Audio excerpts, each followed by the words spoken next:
We've been taking some extensive time and playing the Druid inside of Diablo Immortal, and today I want to give you my ultimate guide, sharing my favorite 2 builds from this very versatile class. Specifically today, I'm going to be sharing with you 2 builds. One of them is my favorite dungeon build, which does insane damage easily, and then a PvP build utilizing bear form that I think is most effective for this class. Let's start out today with the dungeon build.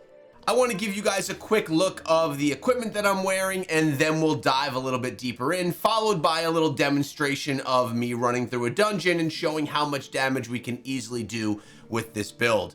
These are all of the essences being used. These are the green items that are being used here as well. Some players will choose to use something a little bit different. For a little bit of context here, let me show you what others choose to use at some points in time.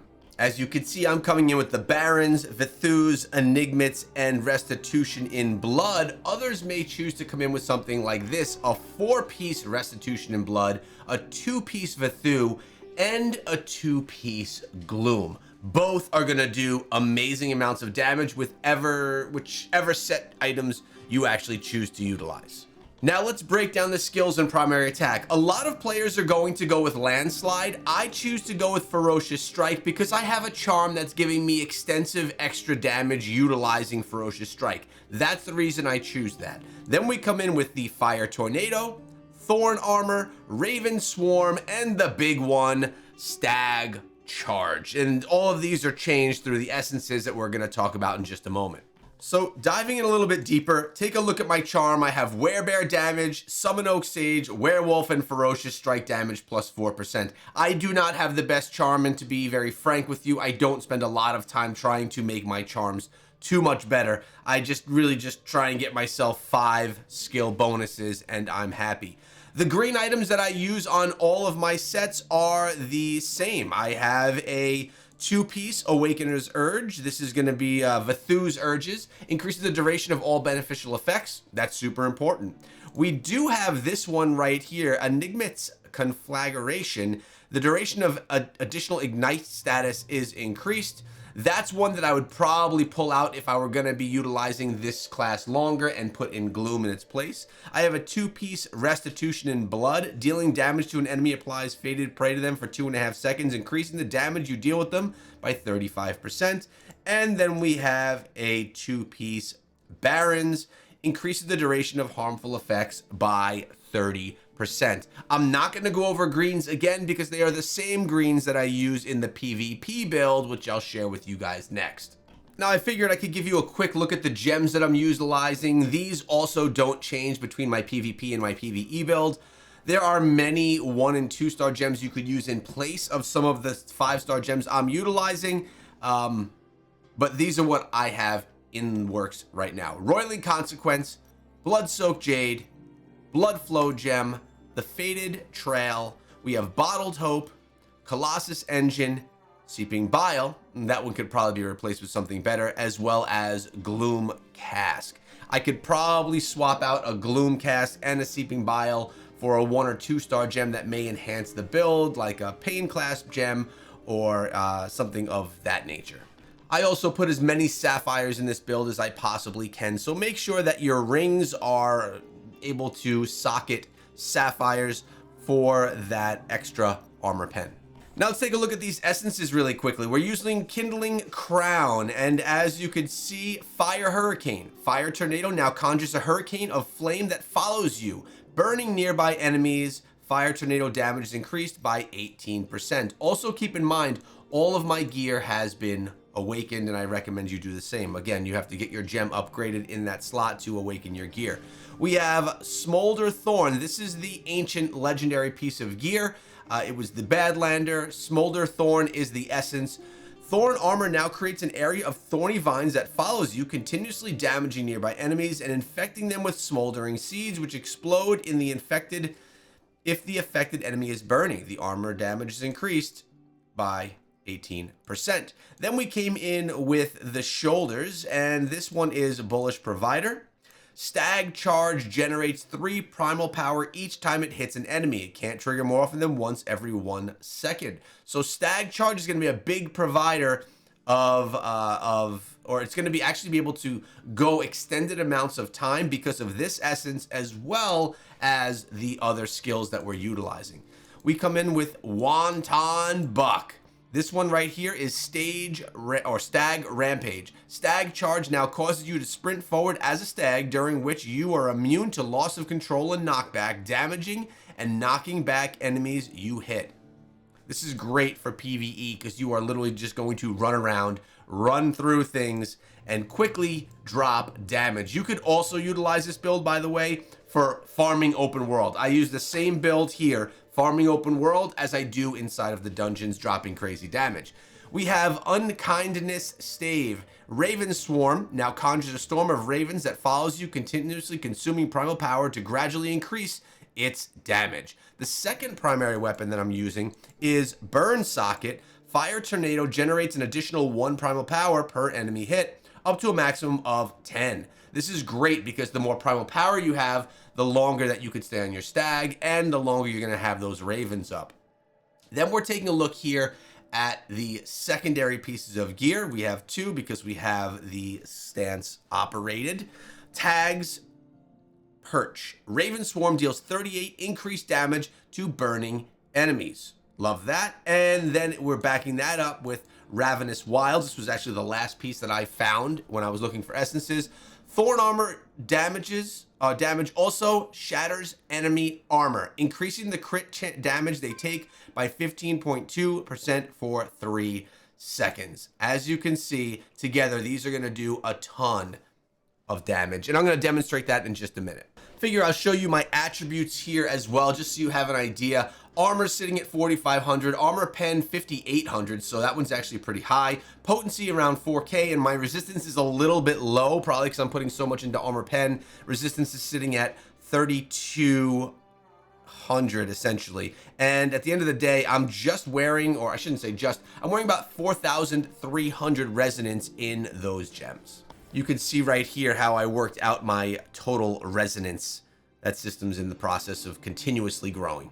As you can see, when you're inside of any dungeon, you're going to be popping all of your skills, minus the stag, just doing a ton of AoE damage to everything around you. Then when you're trying to get that fast movement, you're going to hop on your stag as well. And as you know, and I'm going to demonstrate in just a moment, being able to get in front of your teammates, or I should say your opponents, if you're battling for that top damage, you need to get in front and drop damage on everything inside of the dungeon first. The stag allows you to do that, offering tons of speed with this build. Now it's funny because right now we were basically taking down some big enemies. We have a double butcher incoming. Here's butcher number 1, and then we get another one spawning as well. So we're literally going to be fighting 2 butchers at the same time, which is not something that you see every day. Here comes the second one right there. So we're essentially, and keep in mind, I did 1 run. This was not me trying to find my best run that does the most damage.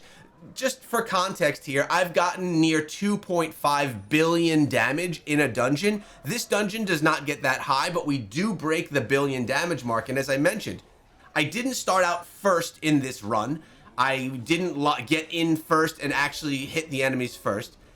And it wasn't my best dungeon run for damage, but it still is keeping me as the leader inside of damage and making me have an amount of damage that makes me feel comfortable. Now, once this elevator goes down, I'm ready to go. I pop my auras and then I get on that stag and I want to get in front. That's what we're doing right here. Get in front, open up the barrier, and be the first to drop damage. When you're the first, you're able to drop more damage. If you're lagging behind everyone else, you're never going to be the damage leader.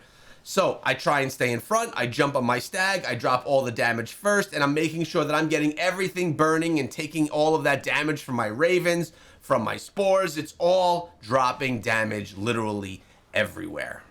I mean, you can see some big jumps in damage right now. Obviously, whenever you go into more dense areas of enemies, you're going to see big jumps in damage. The more enemies, the more damage you can drop. And here we are taking down the boss at the end of the run. ending with just over 1 billion damage, being the highest damage leader. This is what you can expect from this build. And by the way, I didn't mention this, the paragon that we're utilizing for that build is Slinger with Unseen Dynamism, Uncanny, Bloodthirst, Fury, and Superiority. But now let's move on to the PvP build, that bear form. For a quick essence overview, these are all of them if you'd like to take a screenshot or have a quick look. And as I mentioned, the green items are the same as I use in my farming build, and there was that modification that implements the gloom that you can use as well if you prefer. And being that this is PvP, we're going with the Gladiator Paragon tree with this one. Cheat Death, Quick-Witted, Trapper, Uncontrollable, and Rapid Recovery. So let's take a look at some of these essences, and then I could throw you in and show you how this works in PvP. We come in to start here with the Bounding Accuracy. Actually, you know what? Let me show you the skills first. All right, here we go. This makes sense. So we're coming in with Ferocious Strike to start things out. Same reason I wear Ferocious Strike on this build as I do my farming or my dungeon build. Then we have Summon Oak Sage. We have Werebear, Circle of Life, and Rabid Might. So now we could dive into the essences, starting with our Helm Leaping Bound. Bound, Werebear, now leaps to a target, damaging all nearby enemies and increasing the attack speed and critical hit chance of your primary attacks. Bound, Werebear, cooldown reduced by 7.2. Essentially, you are jumping into the battles utilizing this. Again, I have the Badlander chest plate right there, and what we're using here is Seed of Life. Circle of Life now grants nearby allies a regenerative seed that continuously heals life and heals a large amount if their life drops too low. Circle of Life cooldown is also reduced by 7.2%. Then the Pile of Plenty. Werebear cooldown is reduced by 0.4 seconds each time your primary attack hits an enemy, up to a maximum of 1.2 seconds. The damage is increased by 9%.